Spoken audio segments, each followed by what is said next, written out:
ಈಗಾಗಲೇ ಮಾತನಾಡದಂತ ನಮ್ಮ ಮುಖಂಡರುಗಳು ಡಿ ಕೆ ಶಿವಕುಮಾರ್ ಅವರು, ದೇಶಪಾಂಡೆ ಅವರು, ಮಂಕಳ ವೈದ್ಯ ಅವರೆಲ್ಲರೂ ಕೂಡ 7ನೇ ತಾರೀಕು ನಡೀತಕ್ಕಂಥ ಲೋಕಸಭಾ ಚುನಾವಣೆ ಬಗ್ಗೆ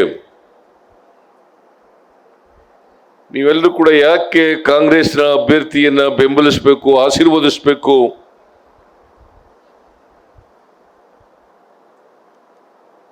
ಕಾಂಗ್ರೆಸ್ ಪಕ್ಷ ಏನೆಲ್ಲ ಕಾರ್ಯಕ್ರಮಗಳನ್ನು ಮಾಡಿದೆ ಅವುಗಳ ಬಗ್ಗೆ ಸವಿಸ್ತಾರವಾಗಿ ಪ್ರಸ್ತಾಪ ಮಾಡಿದ್ದಾರೆ. ಸಮಯ ಆಗಿರೋದ್ರಿಂದ ನಾವು ಕುಮಟಾಕ್ಕೆ ಹೋಗ್ಬೇಕು, ಅಲ್ಲಿಂದ ರಾಣಿಬೆನ್ನೂರಿಗೆ ಹೋಗ್ಬೇಕು. ನಾನು ಬಹಳ ದೀರ್ಘಕಾಲ ಮಾತಾಡಲಿಕ್ಕೆ ಹೋಗಲ್ಲ. ನಾನು ಕೂಡ ನಿಮ್ಮನ್ನೆಲ್ಲ ಭೇಟಿ ಮಾಡಿರ್ತಕ್ಕಂಥದ್ದು ನಮ್ಮ ಪಕ್ಷದ ಅಭ್ಯರ್ಥಿಗೆ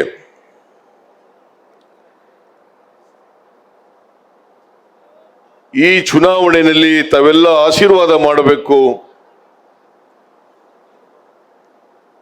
ನಿಮ್ಮೆಲ್ಲರ ಧ್ವನಿಯಾಗಿ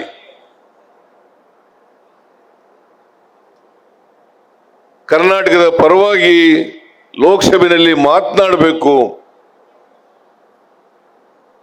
ಅದಕ್ಕೋಸ್ಕರ ನಮ್ಮ ಅಭ್ಯರ್ಥಿಗೆ ತಾವು ಆಶೀರ್ವಾದ ಮಾಡಬೇಕು ಅಂತೇಳಿ ನಿಮ್ಮಲ್ಲಿ ಮನವಿ ಮಾಡಲಿಕ್ಕೋಸ್ಕರ ಬಂದಿದ್ದೇನೆ. ಉತ್ತರ ಕನ್ನಡ ಜಿಲ್ಲೆಯ ಜನ ರಾಜಕೀಯವಾಗಿ ಬುದ್ಧಿವಂತರು,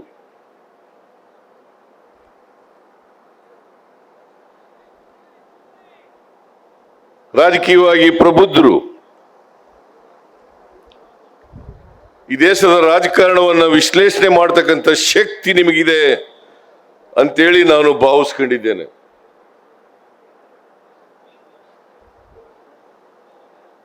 ಯಾವ ಪಕ್ಷ ನುಡಿದಂತೆ ನಡೆದಿದೆ, ಕೊಟ್ಟ ಮಾತುಗಳನ್ನು ಉಳಿಸ್ಕೊಂಡಿದೆ, ಯಾವ ಪಕ್ಷ ಕೊಟ್ಟ ಮಾತಿನಂತೆ ಉಳಿಸ್ಕೊಂಡಿಲ್ಲ, ಇದನ್ನ ಗುರುತಿಸ್ತಕ್ಕಂಥ ಸಾಮರ್ಥ್ಯ ನಿಮ್ಗೆಲ್ಲ ಇದೆ ಅಂತೇಳಿ ನಾನು ಭಾವಿಸ್ಕೊಂಡಿದ್ದೇನೆ.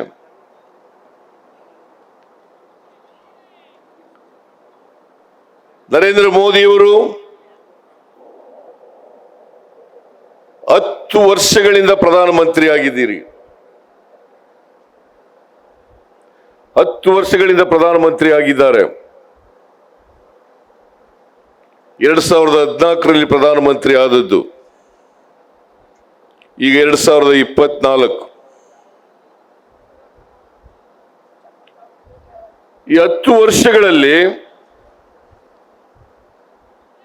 ನಿಮಗೆ ಪ್ರಧಾನಮಂತ್ರಿಗಳು ನುಡಿದಂತೆ ನಡೆದಿದ್ದಾರೆ ಅಂತ ಅನಿಸಿದ್ರೆ ಅವರನ್ನ ಬೆಂಬಲಿಸಬೇಕು. ನುಡಿದಂತೆ ನಡೆದಿಲ್ಲ ಅನ್ನೋದಾದ್ರೆ ಅವರನ್ನ ತಿರಸ್ಕರಿಸಬೇಕು. ನರೇಂದ್ರ ಮೋದಿಯವರು ಬಹಳ ಸೊಗಸಾಗಿ ಮಾತಾಡ್ತಾರೆ. ಇವತ್ತಿನವರಿಗೆ ಸುಳ್ಳುಗಳನ್ನ ಹೇಳಿ ಜನರನ್ನ ತಪ್ಪು ದಾರಿಗೆ ಎಳೆದು ಮತ್ತು ಭಾವನಾತ್ಮಕವಾದಂಥ ವಿಚಾರಗಳನ್ನ ಪ್ರಸ್ತಾಪ ಮಾಡಿ ಜನರ ಭಾವನೆಗಳನ್ನ ಕೆರಳಿಸಿ ಜಾತಿ ಹೆಸರಿನಲ್ಲಿ, ಧರ್ಮದ ಹೆಸರಿನಲ್ಲಿ, ದ್ವೇಷದ ಹೆಸರಿನಲ್ಲಿ ರಾಜಕಾರಣವನ್ನು ಮಾಡಿದ್ದಾರೆ. ಇದನ್ನ ತಾವೆಲ್ಲರೂ ಕೂಡ ಅರ್ಥ ಮಾಡ್ಕೊಳ್ತೀರಿ ಅಂತಕ್ಕಂಥದ್ದು ನನ್ನ ಭಾವನೆ. ಈಗಾಗಲೇ ಪ್ರಸ್ತಾಪ ಮಾಡದಂತೆ ನರೇಂದ್ರ ಮೋದಿಯವರು 2014ರಲ್ಲಿ ಹೇಳಿದ್ರು, ಚುನಾವಣಾ ಪೂರ್ವದಲ್ಲಿ, ಲೋಕಸಭಾ ಚುನಾವಣಾ ಪೂರ್ವದಲ್ಲಿ, ವಿದೇಶದಲ್ಲಿ ಕಪ್ಪು ಹಣ ಇದೆ, ಈ ದೇಶದ ರಾಜಕಾರಣಿಗಳು ವ್ಯಾಪಾರಿಗಳು, ಶ್ರೀಮಂತರು, ವಿಶೇಷವಾಗಿ ಕಾಂಗ್ರೆಸ್ ನಾಯಕರು ಈ ದೇಶದ ಹಣವನ್ನು ಲೂಟಿ ಹೊಡೆದು ಭ್ರಷ್ಟಾಚಾರ ಮಾಡಿ ಭ್ರಷ್ಟಾಚಾರದ ಹಣವನ್ನು ವಿದೇಶದಲ್ಲಿ ಇಟ್ಟಿದ್ದಾರೆ. ಅದೆಲ್ಲವೂ ಕೂಡ ಕಪ್ಪು ಹಣ. ಆ ಕಪ್ಪು ಹಣವನ್ನು ವಿದೇಶದಿಂದ ತಂದು 100 ದಿನದಲ್ಲಿ ತರ್ತೀನಿ. ಭಾರತೀಯ ಜನತಾ ಪಕ್ಷಕ್ಕೆ ಅಧಿಕಾರ ಕೊಟ್ಟರೆ 100 ದಿನದಲ್ಲಿ ಕಪ್ಪು ಹಣ ತಗೊಬಂದು ಈ ದೇಶದ ಎಲ್ಲ ಜನರಿಗೆ ಅವರ ಅಕೌಂಟ್ಗಳಿಗೆ 15 ಲಕ್ಷ ಜಮಾ ಮಾಡ್ತೀನಿ ಅಂತ ಹೇಳಿದ್ರು. ನರೇಂದ್ರ ಮೋದಿಜಿ 100 ದಿನದಲ್ಲಿ ತರ್ತೀವಿ ಅಂತ ಹೇಳಿದ್ರಿ. 10 ವರ್ಷ ಆಯ್ತು. ನಾನು ಕೇಳ್ತೀನಿ, ಇವತ್ತು ನಿಮಗೆ ನರೇಂದ್ರ ಮೋದಿ ಅವರು ಯಾವತ್ತಾದ್ರೂ ಕೂಡ 15 ಲಕ್ಷ ರೂಪಾಯಿಗಳನ್ನ ನಿಮ್ಮ ಅಕೌಂಟ್ಗೆ ಹಾಕಿದಾರಾ? ಹಾಕಿಲ್ಲ ಅಲ್ಲ. ಮತ್ತೆ ನರೇಂದ್ರ ಮೋದಿ ಅವ್ರನ್ನ ಮತ್ತೆ ನಂಬ್ತೀರಾ? ದಯಮಾಡಿ ನಂಬಕ್ ಹೋಗ್ಬೇಡಿ. ಸುಳ್ಳು ಹೇಳ್ತಾರೆ. ಇದು ಈ ದೇಶಕ್ಕೆ ಮಾಡಿದಂತ ದೊಡ್ಡ ಮೋಸ, ದೊಡ್ಡ ಸುಳ್ಳು. ಆಮೇಲೆ ಹೇಳಿದ್ರು ಈ ದೇಶದಲ್ಲಿ ನಿರುದ್ಯೋಗ ಇದೆ, ನಿರುದ್ಯೋಗವನ್ನ ಹೋಗಲಾಡಿಸ್ಲಿಕ್ಕೋಸ್ಕರ ನಾನು ವರ್ಷಕ್ಕೆ 2 ಕೋಟಿ ಉದ್ಯೋಗಗಳನ್ನು ಸೃಷ್ಟಿ ಮಾಡ್ತೇನೆ. 2 ಕೋಟಿ ಉದ್ಯೋಗಗಳು. 10 ವರ್ಷದಲ್ಲಿ 20 ಕೋಟಿ ಉದ್ಯೋಗಗಳನ್ನು ಸೃಷ್ಟಿ ಮಾಡಿ ನಿರುದ್ಯೋಗದ ಸಮಸ್ಯೆಯನ್ನು ಬಗೆಹರಿಸಬಹುದಾಗಿತ್ತು. ಆದರೆ ನರೇಂದ್ರ ಮೋದಿಯವರು ಹೊಸ ಕಾರ್ಖಾನೆಗಳನ್ನು ಮಾಡಲಿಲ್ಲ, ಹೊಸ ಬಂಡವಾಳ ಹೂಡಿಕೆಗೆ ಅವಕಾಶವನ್ನ ಮಾಡಿಕೊಡ್ಲಿಲ್ಲ. ಮತ್ತು ಉದ್ಯೋಗ ಎಲ್ಲಿ ಸೃಷ್ಟಿ ಆಗ್ತದೆ? 10 ವರ್ಷದಲ್ಲಿ 20 ಕೋಟಿ ಅಲ್ಲ, 20 ಲಕ್ಷ ಉದ್ಯೋಗಗಳನ್ನು ಕೂಡ ಸೃಷ್ಟಿ ಮಾಡಲಿಲ್ಲ. ಆ ಯುವತಿಯರು ಕೆಲಸ ಕೊಡಿ ಅಂತ ಕೇಳಿದ್ರೆ ನರೇಂದ್ರ ಮೋದಿ ಅವರಿಗೆ ಪಕೋಡ ಮಾರಕ್ ಹೋಗಿ ಅಂತ ಹೇಳಿದ್ರು. ಪಕೋಡ ಮಾರಕ್ ಹೋಗಿ ವಿದ್ಯಾವಂತ ಯುವಕರಿಗೆ ಪಕೋಡ ಮಾರಿ ಅಂತ ಹೇಳದಂತ ಬೇಜವಾಬ್ದಾರಿ ಹೇಳಿಕೆ ನರೇಂದ್ರ ಮೋದಿಯವರು ಆ ಯುವಕರಿಗೆ ಕೊಟ್ಟರು. ಆ ಎಲ್ಲ ಯುವಕರು ಪಾಪ ಬಹುಶಃ ಉತ್ತರ ಕನ್ನಡ ಜಿಲ್ಲೆನಲ್ಲೂ ಕೂಡ ಮೋದಿ ಮೋದಿ ಮೋದಿ ಅಂತನರು. ಹೌದಲ್ಲ? ಯುವಕರನ್ನ ಹೇಳ್ಬೇಕು, ಮೋದಿ ಮೋದಿ ಮೋದಿ ಅನ್ನರು. ಅವ್ರಿಗೆಲ್ಲರಿಗೂ ಕೂಡ ತಿರುಪತಿ ತಿಮ್ಮಪ್ಪನ ನಾಮ ಹಾಕ್ಬಿಟ್ರು, 3 ನಾಮ. ಇದು ನರೇಂದ್ರ ಮೋದಿ ಅವರು ಕೊಟ್ಟಿದ್ದಂತ ಮಹಾ ಸುಳ್ಳು. 2ನೇ ಸುಳ್ಳು. 3ನೇ ಸುಳ್ಳು, ರೈತರ ಆದಾಯವನ್ನು ದುಪ್ಪಟ್ಟು ಮಾಡ್ತೇನೆ, ರೈತರ ಆದಾಯವನ್ನು ದುಪ್ಪಟ್ಟು ಮಾಡ್ತೇನೆ.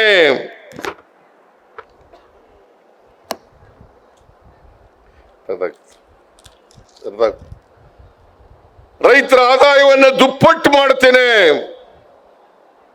ಅದು ಏನು? 2022ನೇ ಇಸ್ವಿಗೆ ರೈತರ ಆದಾಯ ಎಲ್ಲ ದುಪ್ಪಟ್ಟಾಗ್ಬಿಡ್ತದೆ.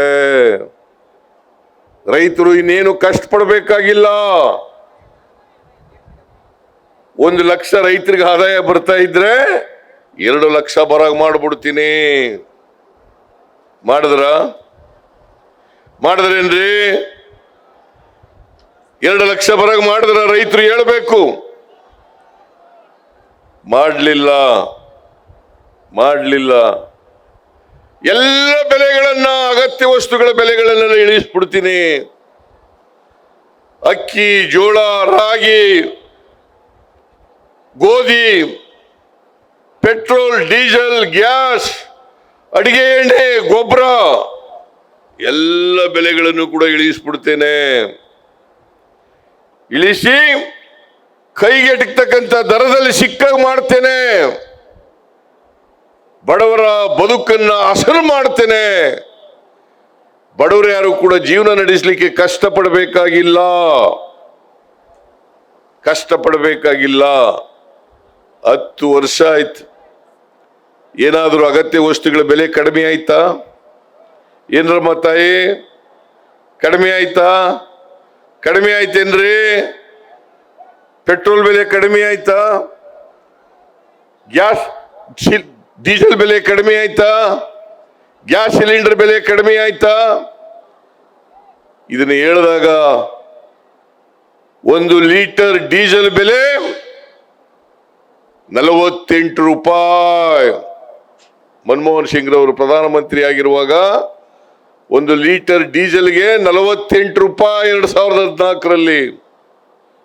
ಈಗ ಎಷ್ಟಿದೆ 1 ಲೀಟರ್ ಡೀಸೆಲ್ ಬೆಲೆ? 95 ರೂಪಾಯಿ.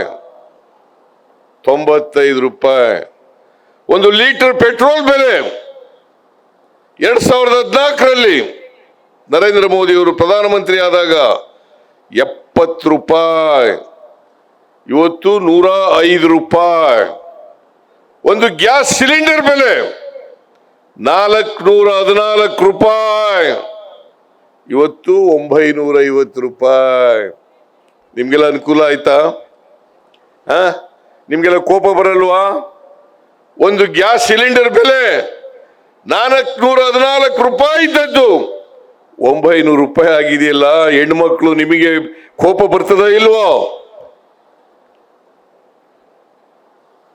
ಇದು ಇವತ್ತು ನರೇಂದ್ರ ಮೋದಿಯವರು ಮಹಾನ್ ಸುಳ್ಳುಗಳನ್ನು ಹೇಳಿದ್ರು. ಆದರೆ ಮನಮೋಹನ್ ಸಿಂಗ್ ರವರು ಈ ದೇಶದಲ್ಲಿ ಅನೇಕ ಜನರ ಸಮಸ್ಯೆಗಳಿಗೆ ಪರಿಹಾರ ಕೊಡ್ತಕ್ಕಂಥ ಕಾನೂನುಗಳನ್ನು ತಗೊಬಂದ್ರು. ಮನಮೋಹನ್ ಸಿಂಗ್ ರವರು ಪ್ರಧಾನಮಂತ್ರಿ ಆಗಿರುವಾಗ ಇವತ್ತು ಆಹಾರ ಭದ್ರತೆ ಕಾಯ್ದೆ, ಇವತ್ತು ನಿಮಗೆ 10 kg ಉಚಿತವಾಗಿ ಸಿಕ್ಕಬೇಕಾಗಿದ್ರೆ ನರೇಂದ್ರ ಮೋದಿಯವರು ಫುಡ್ ಸೆಕ್ಯೂರಿಟಿ ಆಕ್ಟ್ ತಂದದ್ರಿಂದ, ನರೇಂದ್ರ ಮೋದಿ ಅವರೆಲ್ಲ ಇದನ್ನು ತಂದದ್ದು. ಮನಮೋಹನ್ ಸಿಂಗ್ ರವರು ಈ ಕಾಯ್ದೆಯನ್ನು ತಗೊಬಂದದ್ದು. Food security act. ಇವತ್ತು ನಿಮಗೆ ನಾನು ಈ ಕಾಯ್ದೆ ಬಂದದ್ರಿಂದ 7 kg ಅಕ್ಕಿಯನ್ನು ಫ್ರೀ ಆಗಿ ಕೊಡ್ತಾ ಇದ್ದೆ. ಬಡವರು 2 ಹೊತ್ತು ಊಟ ಮಾಡಲಿ, ಯಾರು ಕೂಡ ಹಸಿದು ಮಲಗಬಾರದು, ಹಸುವಿನಿಂದ ಯಾರು ಸಾಯಬಾರದು, ಕರ್ನಾಟಕ ಹಸಿವು ರಾಜ್ಯ ಆಗಬೇಕು ಅಂತೇಳಿ 7 kg ಅಕ್ಕಿಯನ್ನು ಫ್ರೀಯಾಗಿ ಕೊಡ್ತಾ ಇದ್ದೆ. ಯಡಿಯೂರಪ್ಪ ಮುಖ್ಯಮಂತ್ರಿ ಆದ್ಮೇಲೆ 7 kgಯಿಂದ 5 kg ಇಳಿಸಿದ್ರು. ನಾನು DK ಶಿವಕುಮಾರ್ ಚುನಾವಣೆಗಿಂತ ಮುಂಚಿತವಾಗಿ, ವಿಧಾನಸಭಾ ಚುನಾವಣೆಗಿಂತ ಮುಂಚಿತವಾಗಿ ಇಡೀ ರಾಜ್ಯದಲ್ಲಿ ಪ್ರವಾಸವನ್ನ ಮಾಡೋದು. ಆಗ ಜನರು ನಮ್ಮನ್ನ ಭೇಟಿ ಮಾಡಿ ಹೇಳಿದ್ರು, 5 kg ಸಾಲಲ್ಲ, 7 kg ಕೊಡ್ತಿದ್ದ ಕಡೆ 7 kg ಕಡಿಮೆ ಮಾಡಿಬಿಟ್ಟಿದ್ದಾರೆ ಬಿಜೆಪಿಯವರು. ನಮಗೆ ಹೊಟ್ಟೆ ತುಂಬ ಊಟ ಮಾಡಬೇಕಾದ್ರೆ 10 kg ಮಾಡಬೇಕು ಅಂತ ಹೇಳಿದ್ರು. ಅದಕ್ಕೋಸ್ಕರ ನಾವು ನಮ್ಮಲ್ಲಿ ನಿಮಗೆ 10 kg ಅಕ್ಕಿಯನ್ನು ಕೊಡ್ತೇವೆ, 10 kg ಅಕ್ಕಿಯನ್ನು ಕೊಡ್ತೇವೆ. ನಾವು ಅಧಿಕಾರಕ್ಕೆ ಬಂದ್ರೆ 10 kg ಅಕ್ಕಿಯನ್ನು ಕೊಡ್ತೇವೆ ಅಂತ ಹೇಳೋದು. ಹಾಗಾಗಿ ಅನೇಕ ಭರವಸೆಗಳನ್ನು ಕೊಟ್ಟು 5 ಗ್ಯಾರಂಟಿಗಳನ್ನ ನಾನು DK ಶಿವಕುಮಾರ್ ಸೈನ್ ಮಾಡಿ, ಗ್ಯಾರಂಟಿ ಚೆಕ್ಗಳಿಗೆ ಸೈನ್ ಮಾಡಿ ಮನೆ ಮನೆಗೆ ಹಂಚಿದು. ಕಾರಣ ಯಾಕಪ್ಪ ಅಂತಂದ್ರೆ ಬಡವರು, ದಲಿತರು, ಹಿಂದುಳಿದವರು, ರೈತರು, ಮಹಿಳೆಯರು, ಅಲ್ಪಸಂಖ್ಯಾತರು, ಕಾರ್ಮಿಕರು ಈ ದೇಶದಲ್ಲಿ ಜೀವನ ನಡೆಸೋದು ಕಷ್ಟ. ಅವರ ಜೀವನಕ್ಕೆ ಏನಾದರೂ ಸಹಾಯ ಮಾಡಲೇಬೇಕು. ನಾವು ಅವರಿಗೆ ಕೊಂಡ್ಕೊಳ್ತಕ್ಕಂಥ ಶಕ್ತಿಯನ್ನೇ ಹೆಚ್ಚು ಮಾಡಬೇಕು, ಅವ್ರ ಕೈಗೆ ಹಣ ಕೊಡಬೇಕು ಅಂತ ತೀರ್ಮಾನ ಮಾಡಿ 5 ಗ್ಯಾರಂಟಿಗಳನ್ನ ನಾವು ಅಧಿಕಾರಕ್ಕೆ ಬಂದ್ರೆ ಅವನ್ನ ಜಾರಿ ಮಾಡ್ತೀವಿ ಅಂತ ಹೇಳಿದ್ರು. ನಾವು ಮೇ 20ನೇ ತಾರೀಕು ಅಧಿಕಾರಕ್ಕೆ ಬಂದು ಮೇ 20ನೇ ತಾರೀಕು ಅಧಿಕಾರಕ್ಕೆ ಬಂದ ತಕ್ಷಣ ಕ್ಯಾಬಿನೆಟ್ ನಲ್ಲಿ ಡಿಸಿಷನ್ ಮಾಡೋದು, ಈ ಗ್ಯಾರಂಟಿಗಳನ್ನ ಈ ವರ್ಷನೇ ಅಧಿಕಾರಕ್ಕೆ ಬಂದ ವರ್ಷನೇ ಜಾರಿ ಮಾಡ್ತೀವಿ ಅಂತ ಅವತ್ತೇ ಆದೇಶ ಮಾಡೋದು. ಜೂನ್ 11ನೇ ತಾರೀಕಿಗೆ ವಿಧಾನಸೌಧ ಮುಂಭಾಗದಲ್ಲಿ ಶಕ್ತಿ ಯೋಜನೆಗೆ ಚಾಲನೆಯನ್ನು ಕೊಟ್ಟು ಇವತ್ತಿನವರೆಗೆ 200 ಕೋಟಿ ಮಹಿಳೆಯರು ಏನ್ರಮ್ಮ 200 ಕೋಟಿ ಮಹಿಳೆಯರು ಫ್ರೀಯಾಗಿ ಯಾರು ಕೂಡ ಟಿಕೆಟ್ ತಗೊಳ್ಳದೇನೆ ಸರ್ಕಾರಿ ಬಸ್ಗಳಲ್ಲಿ ಪ್ರಯಾಣ ಮಾಡಬಹುದು. ಮಾಡ್ತೀರಿ ಅಲ್ವಾ? ಅದ್ರ ದುಡ್ಡೆಲ್ಲ ಉಳಿತಾಯ ಆಗುತ್ತೆ. ಟಿಕೆಟ್ ತಗೊಳಗಿಲ್ಲ, ಉಳಿತಾಯ ಆಗುತ್ತೆ. ನಾನು 4-5 ದಿನಗಳ ಹಿಂದೆ ಅರಸೀಕೆರೆಗೆ ಹೋಗಿದ್ದೆ. ಅರಸೀಕೆರೆಯಲ್ಲಿ ಒಬ್ಬ ಹೆಣ್ಮಗಳು ಒಂದು ಹೂನಾರ ಹಿಡ್ಕೊಂಡು ನಿಂತಿದ್ಲು. ನಾನು ಭಾಷಣ ಮಾಡಿ ಕೆಳಗಡೆ ಬಂದೆ. ನಾನು ಇದೇನಮ್ಮ ಹೂನಾರ ಹಿಡ್ಕೊಂಡಿದೀಯಾ ಅಂತ ಹೇಳಿದೆ. ಸಾರ್, ನಾನು ಟಿಕೆಟ್ ತಗೊಂಡು ದುಡ್ಡು ಕೊಡದೆ ಟಿಕೆಟ್ ತಗೊಂಡಿರ್ತಕ್ಕಂಥ ಟಿಕೆಟ್ಗಳು ಇವು. ರಾಜ್ಯದ ವಿವಿಧ ದೇವಸ್ಥಾನಗಳಿಗೆ, ನೆಂಟರಸ್ ಮನೆಗಳಿಗೆ, ಪ್ರೇಕ್ಷಣೀಯ ಸ್ಥಳಗಳಿಗೆ ಹೋಗಿದ್ದೆ. ಫ್ರೀ ಬಸ್ಸು ನೀವು ಮಾಡಿರೋದ್ರಿಂದ, ಶಕ್ತಿ ಯೋಜನೆಯನ್ನು ಜಾರಿಗೆ ತಂದಿರೋದ್ರಿಂದ ಎಲ್ಲ ಕಡೆ ದುಡ್ಡು ಕೊಡದೆ ಟಿಕೆಟ್ ತಗೊಂಡಿದ್ದೀನಿ. ಆ ಟಿಕೆಟ್ಗಳನ್ನೇ ಸೇರಿಸಿ ಒಂದು ಹೂಮಾಲೆ ಮಾಡಿದ್ದೀನಿ, ನಿಮಗೆ ಹಾಕ್ಲೇಬೇಕು ಅಂತೇಳಿ ನನಗೆ ಹಾಕಿದ್ಲು ಅಯ್ಯಮ್ಮ.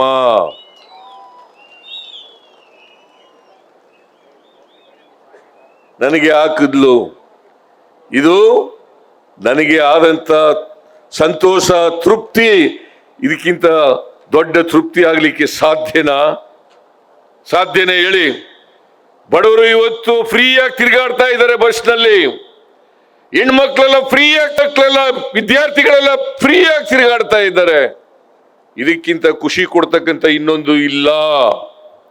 ಅದಾದ್ಮೇಲೆ ಜುಲೈ ತಿಂಗಳಲ್ಲಿ ವಿಧಾನಸೌಧದಲ್ಲಿ ಅನ್ನಭಾಗ್ಯ ಕಾರ್ಯಕ್ರಮವನ್ನ ಜಾರಿಗೆ ತಗೊಬಂದು, ಅನ್ನಭಾಗ್ಯ ಕಾರ್ಯಕ್ರಮವನ್ನ ನಾವು ಕೇಂದ್ರ ಸರ್ಕಾರದೊಡನೆ ವ್ಯವಹಾರ ಮಾಡಿದೋ. ಕೇಂದ್ರ ಸರ್ಕಾರದವರು ದುಡ್ಡು ಕೊಡ್ತೀವಿ ಅಂತಂದ್ರು ಕೂಡ ಅಕ್ಕಿ ಕೊಡ್ಲಿಲ್ಲ. ನರೇಂದ್ರ ಮೋದಿಯವರ ಸರ್ಕಾರ 1 kg ಅಕ್ಕಿಗೆ 34 ರೂಪಾಯಿ ಕೊಡ್ತೀವಿ, ನಿಮ್ಮಲ್ಲಿ ಅಕ್ಕಿ ದಾಸ್ತಾನಿದೆ. ಫುಡ್ ಕಾರ್ಪೊರೇಷನ್ ಆಫ್ ಇಂಡಿಯಾದಲ್ಲಿ ಅಕ್ಕಿ ಕೊಡ್ರಿ ಅಂತ ಅಂದಾಗ ಅಕ್ಕಿ ಕೊಡಲ್ಲ ಅಂತಂದ್ಬಿಟ್ರು. ಯಾಕಂತಂದ್ರೆ ಹೆಣ್ಮಕ್ಳಿಗೆ ಅಕ್ಕಿ ಕೊಟ್ಬಿಡ್ತಾರೆ, ಹೆಣ್ಮಕ್ಳೆಲ್ಲ ಕಾಂಗ್ರೆಸ್ ಪರವಾಗಿದ್ಬಿಡ್ತಾರೆ ಅಂತೇಳಿ ಅವರು ಈ ಬೇರೆ ಎಲ್ಲ ಜನರು ಕೂಡ ಕಾಂಗ್ರೆಸ್ ಪರ ಆಗ್ಬಿಡ್ತಾರೆ ಅಂತೇಳಿ ಅಕ್ಕಿ ಕೊಡ್ಲಿಲ್ಲ. ಬಡವರೆಲ್ಲ ಕಾಂಗ್ರೆಸ್ ಪರ ಆಗ್ಬಿಡ್ತಾರೆ ಅಂತೇಳಿ. ಇದು ಬಡವರಿಗೆ ಮಾಡಿದಂತ ಮೋಸ ಅಲ್ವಾ? ಬಿಜೆಪಿ ಸರ್ಕಾರ ಬಡವರಿಗೆ ಮಾಡಿದಂತ ದ್ರೋಹ ಅಲ್ವಾ? ಇದನ್ನ ನೀವು ಅರ್ಥ ಮಾಡ್ಕೋಬೇಕಾಗ್ತದೆ. ಬಿಜೆಪಿಯವರು ದುಡ್ಡು ಕೊಟ್ಟರು ಕೂಡ ಅಕ್ಕಿ ಕೊಡಲ್ಲ ಅಂತಂದ್ರಲ್ಲ, ಬಿಜೆಪಿಯವ್ರಿಗೆ ಓಟ್ ಹಾಕ್ತೀರಾ? ದಯಮಾಡಿ ಯೋಚನೆ ಮಾಡಿ, ನೀವು ದಯಮಾಡಿ ಯೋಚನೆ ಮಾಡಿ. ಇದಲ್ದೇನೆ ಅದರ ದುಡ್ಡು ಅಕ್ಕಿ ಕೊಡದೆ ಹೋದ್ಮೇಲೆ ಅದಕ್ಕೆ ತಗಲ್ತಕ್ಕಂಥ ದುಡ್ಡು ಒಬ್ಬರಿಗೆ ಒಂದು ತಿಂಗಳಿಗೆ 5 kgಗೆ 34 ರೂಪಾಯಿನಂತೆ 170 ರೂಪಾಯಿ ಕೊಡ್ತಕ್ಕಂಥ ತೀರ್ಮಾನವನ್ನ ಮಾಡೋದು. ಜುಲೈ ತಿಂಗಳಿಂದ ಅದು ಜಾರಿ ಆಯಿತು. 170 ರೂಪಾಯಿ ಬರ್ತಾ ಇದೆಯಾ ಇಲ್ಲ? ನಿಮಗೆ ಬರ್ತಾ ಇದೆಯಾ ಇಲ್ಲ? 170 ರೂಪಾಯಿ ಕೊಡ್ತಕ್ಕಂಥ ಕೆಲಸ ಮಾಡೋದು. ಅದು 170 ರೂಪಾಯಿ ಉಳಿತಾಯ ಆಯ್ತು. 55 kg ಅಕ್ಕಿ 5 kgಗೆ ಆಗ್ತಕ್ಕಂಥ ಹಣ 170 ರೂಪಾಯಿ. ಇದು 3ನೇ ಗ್ಯಾರಂಟಿ. 4ನೇ ಗ್ಯಾರಂಟಿ ಗೃಹಲಕ್ಷ್ಮಿ.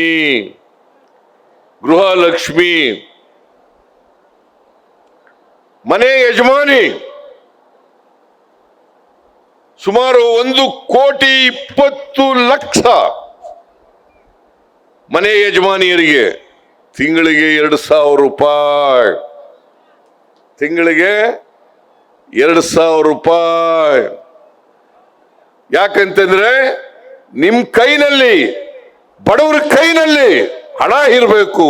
ಹಣ ಇದ್ರೆ ಮಾತ್ರ ಅಂಗಡಿಗೆ ಹೋಗಕ್ ಸಾಧ್ಯ ಆಗ್ತದೆ, ದಿನಸಿ ಅಂಗಡಿಗೆ ಹೋಗಕ್ ಸಾಧ್ಯ ಆಗ್ತದೆ, ಬಟ್ಟೆ ಅಂಗಡಿಗೆ ಹೋಗಕ್ಕೆ ಸಾಧ್ಯ ಆಗ್ತದೆ, ಚಿನ್ನದ ಅಂಗಡಿಗೆ ಹೋಗ್ಲಿಕ್ಕೆ ಸಾಧ್ಯ ಆಗ್ತದೆ, ಹೋಟೆಲ್ಗಳಿಗೆ ಹೋಗ್ಲಿಕ್ಕೆ ಸಾಧ್ಯ ಆಗ್ತದೆ, ದೇವಸ್ಥಾನಗಳಿಗೆ ಹೋಗ್ಲಿಕ್ಕೆ ಸಾಧ್ಯ ಆಗ್ತದೆ. ಇದನ್ನ ಕೊಟ್ಟವರು ಕಾಂಗ್ರೆಸ್ ಪಕ್ಷ, ಕಾಂಗ್ರೆಸ್ ಸರ್ಕಾರ. ಅದಕ್ಕೆ ಒಬ್ಬ ಒಂದು ಹುಡುಗ PUC ನಲ್ಲಿ ರ್ಯಾಂಕ್ ತೆಗೆದಿದಂತ ಹುಡುಗ, ಆ ಹುಡುಗ ಮಾಧ್ಯಮದವರಿಗೆ ಹೇಳ್ದ, ನಾನು ಇವತ್ತು ರ್ಯಾಂಕ್ ತಗೊಂಡಿದ್ರೆ ಇದಕ್ಕೆ ಕಾರಣ ಸಿದ್ದರಾಮಯ್ಯನವರ ಸರ್ಕಾರ. ನಮ್ಮ ತಾಯಿಗೆ 2,000 ರೂಪಾಯಿ ಕೊಟ್ಟದ್ರಿಂದ, ನಾನು ಓದಿ ನನ್ನ ಖರ್ಚಿಗೆ ದುಡ್ಡು ಕೊಟ್ಟದ್ರಿಂದ ಇವತ್ತು ರ್ಯಾಂಕ್ ತಗೊಳ್ಳಿಕ್ಕೆ ಸಾಧ್ಯ ಆಯಿತು. ಇದನ್ನ ಹೇಳಿದವ್ರು ಯಾರು? ಒಬ್ಬ ಹೆಣ್ಣುಮಗಳು, ಗಂಡ ಇಲ್ಲಿ ಇರ್ತಕ್ಕಂಥ ಹೆಣ್ಣುಮಗಳು, ಅವ್ರ ಮಗ PUC ನಲ್ಲಿ ರ್ಯಾಂಕ್ ತಗೊಂಡು ಹೇಳದಂತ ಮಾತು. ಮೊನ್ನೆ ಕೊಪ್ಪಳದಲ್ಲಿ ಒಂದು ವಿಡಿಯೋ ನಲ್ಲಿ ನೋಡಿರ್ಬೇಕು ನೀವೆಲ್ಲ. ಒಬ್ಬ ಹೆಣ್ಮಗಳು ವಯಸ್ಸಾದವಳು ಹೇಳ್ತಾ ಇದ್ಲು, ನಾನು ಈ ಗ್ಯಾರಂಟಿ 2,000 ರೂಪಾಯಿ ಕೊಡ್ತಾ ಇರ್ತಕ್ಕಂಥ ದುಡ್ಡನ್ನ ಉಳಿಸಿ ಬಂಗಾರದ ಚೈನನ್ನ ಮಾಡಿಸ್ಕೊಂಡಿದ್ದೇನೆ. ಬಂಗಾರದ ಚೈನನ್ನು ಕೂಡ ತೋರಿಸಿದ್ರು. ಅನೇಕ ಜನ ಇವತ್ತು ಫ್ರಿಡ್ಜು, ಫ್ಯಾನು, ವಾಷಿಂಗ್ ಮಿಷಿನ್ ಎಲ್ಲವೂ ಕೂಡ ಕಂತಿನಲ್ಲಿ ತಗೊಳ್ಳಿಕ್ಕೆ ಪ್ರಾರಂಭ ಮಾಡಿದ್ದಾರೆ. ಅವರ ಆರ್ಥಿಕ ಜೀವನ ಸುಗಮ ಆಗಲಿಕ್ಕೆ ಸಾಧ್ಯ ಆಯಿತು. ಅವರ ಸಾಮಾಜಿಕ ಜೀವನ ಎತ್ತರಕ್ಕೆ ಹೋಗ್ಲಿಕ್ಕೆ ಸಾಧ್ಯ ಆಯಿತು. ಇದನ್ನ ನೀವೆಲ್ಲ ಕೂಡ ಅರ್ಥ ಮಾಡ್ಕೋಬೇಕಾಗ್ತದೆ. ಅದ್ರ ಜೊತೆಗೆ ಯುವ ನಿಧಿ 5ನೇ ಗ್ಯಾರಂಟಿ, ಯುವ ನಿಧಿ 22, 23ರಲ್ಲಿ ಯಾರು ಪಾಸ್ ಮಾಡಿದ್ದಾರೆ, 6 ತಿಂಗಳು ಯಾರಿಗೆ ಕೆಲಸ ಸಿಕ್ಕಲ್ಲ ಅವರಿಗೆ, ಯುವಕ ಯುವತಿಯರಿಗೆ, ನಿರುದ್ಯೋಗಿ ಪದವೀಧರರಿಗೆ 3,000 ರೂಪಾಯಿ, ತಿಂಗಳಿಗೆ 3,000 ರೂಪಾಯಿ. ಡಿಪ್ಲೊಮಾ ಹೋಲ್ಡರ್ಸ್ಗೆ 1,500 ರೂಪಾಯಿ. ಯಾಕಂದ್ರೆ ಅವ್ರು ಇಂಟರ್ವ್ಯೂಗೆ ಹೋಗ್ಲಿಕ್ಕೆ, ಪರೀಕ್ಷೆಗೆ ತಯಾರಾಗ್ಲಿಕ್ಕೆ, ಇಂಟರ್ವ್ಯೂಗೆ ತಯಾರಾಗ್ಲಿಕ್ಕೆ ಮನೆಯವರು ದುಡ್ಡು ಕೇಳಬಾರ್ದು. ಅದಕ್ಕೋಸ್ಕರವಾಗಿ ಅವರಿಗೆ ಪದವೀಧರಿಗೆ, ನಿರುದ್ಯೋಗಿ ಪದವೀಧರಿಗೆ 3,000, ಡಿಪ್ಲೊಮಾ ಹೋಲ್ಡರ್ಸ್ಗೆ 1,500 ರೂಪಾಯಿ ಕೊಡ್ತಾ ಇದ್ದೀವಿ. 1,500 ರೂಪಾಯಿ ಕೊಡ್ತಾ ಇದ್ದೀವಿ.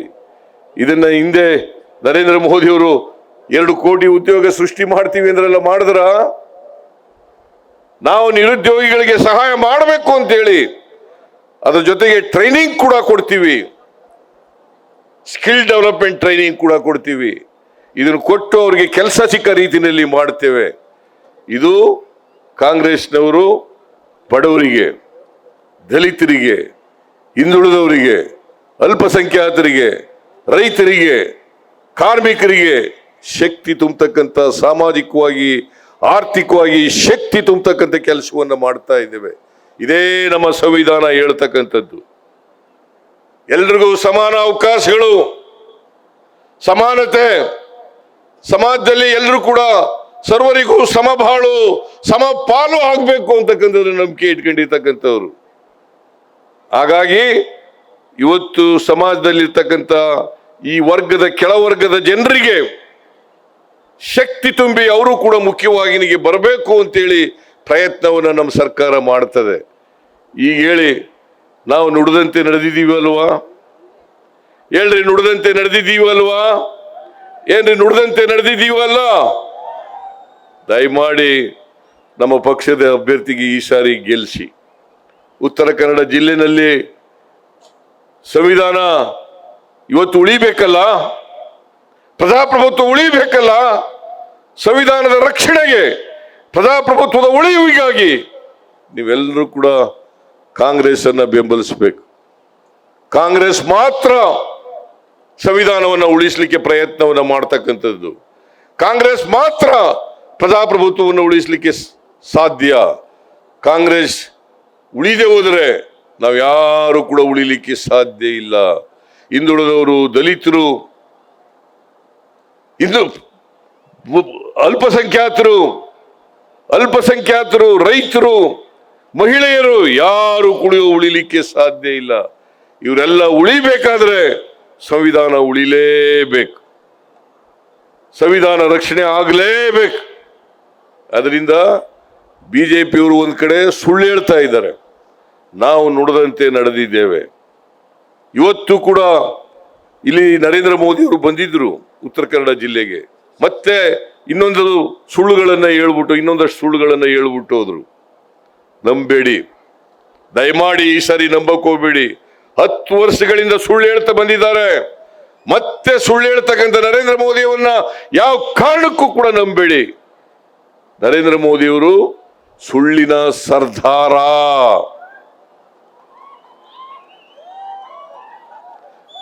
ಬಿಜೆಪಿ ಇದೆಯಲ್ಲ, ಸುಳ್ಳನ್ನೇ ಪ್ರೊಡ್ಯೂಸ್ ಮಾಡೋದು, ಅವರು ಉತ್ಪಾದನೆ ಮಾಡೋದು.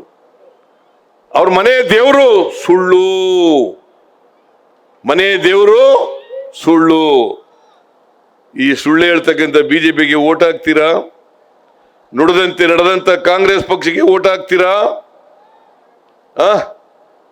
ಕಾಂಗ್ರೆಸ್ ಅಭ್ಯರ್ಥಿ ಬಂದಿಲ್ಲ ವೇದಿಕೆ ಮೇಲೆ, ಯಾಕಂತಂದ್ರೆ ಖರ್ಚು ಹಾಕ್ಬಿಡ್ತಾರೆ, ಇವೆಲ್ಲ ಖರ್ಚೆಲ್ಲ ಹಾಕ್ಬಿಡ್ತಾರೆ ಅಂತೇಳಿ ಬಂದಿಲ್ಲ. ಅದಕ್ಕೋಸ್ಕರ ಕಾಂಗ್ರೆಸ್ನ ಅಭ್ಯರ್ಥಿ ಇದೇ ಕ್ಷೇತ್ರದವರು, ಇದೇ ಉತ್ತರ ಕನ್ನಡ ಜಿಲ್ಲೆಗೆ ಸೇರಿದಂತ ತಾಲೂಕಾ ವಿಧಾನಸಭಾ ಚುನಾವಣೆಗೆ ಸೇರಿದಂತವರು. ಖಾನಾಪುರ ಅವರಿಗೆ ಈ ಸಾರಿ ಬೇರೆಯವರಿಗೆ ಟಿಕೆಟ್ ಕೊಡಬೇಕು ಅಂತ ಇತ್ತು. ಆದರೆ ಮರಾಠ ಜಾತಿ ಸೇರಿದಂತ ಹೆಣ್ಣು ಮಗಳಿಗೆ ಟಿಕೆಟ್ ಕೊಡಬೇಕು ಅಂತೇಳಿ ಈ ಸಾರಿ ಟಿಕೆಟ್ ಅನ್ನ ಕೊಟ್ಟಿದ್ದೇವೆ. ದಯಮಾಡಿ ನೀವೆಲ್ಲರೂ ಕೂಡ ಆ ಹೆಣ್ಮಗಳ ಕೈ ಹಿಡಿಬೇಕು, ಆಶೀರ್ವಾದ ಮಾಡಬೇಕು. ವಿದ್ಯಾವಂತೆ, ಸ್ವತಃ ಡಾಕ್ಟರ್ ಹುದ್ದೆಯನ್ನು ಮಾಡ್ತಕ್ಕಂಥವ್ರು, ಡಾಕ್ಟರು ಪದವಿಯನ್ನ ಮಾಡಿರ್ತಕ್ಕಂಥವ್ರು, ಅವರನ್ನ ಲೋಕಸಭೆಗೆ ಕಳಿಸ್ಕೊಡ್ಬೇಕು. ನಿಮ್ಮ ಧ್ವನಿಯಾಗಿ ಕೆಲಸ ಮಾಡ್ತಕ್ಕಂಥ ಶಕ್ತಿಯನ್ನು ಅವ್ರಿಗೆ ಕೊಡಬೇಕು ಅಂತೇಳಿ ನಿಮ್ಮಲ್ಲಿ ಮನವಿ ಮಾಡಿ ನನ್ನ ಮಾತುಗಳನ್ನು ಮುಗಿಸ್ತೇನೆ. ಜೈ ಹಿಂದ್, ಜೈ ಕರ್ನಾಟಕ, ಜೈ ಕಾಂಗ್ರೆಸ್. ನ್ಯೂಸ್ ಫಸ್ಟ್, ನಿರ್ಭೀತಿಯಿಂದ ನಿಮ್ಮ ಪರವಾಗಿ.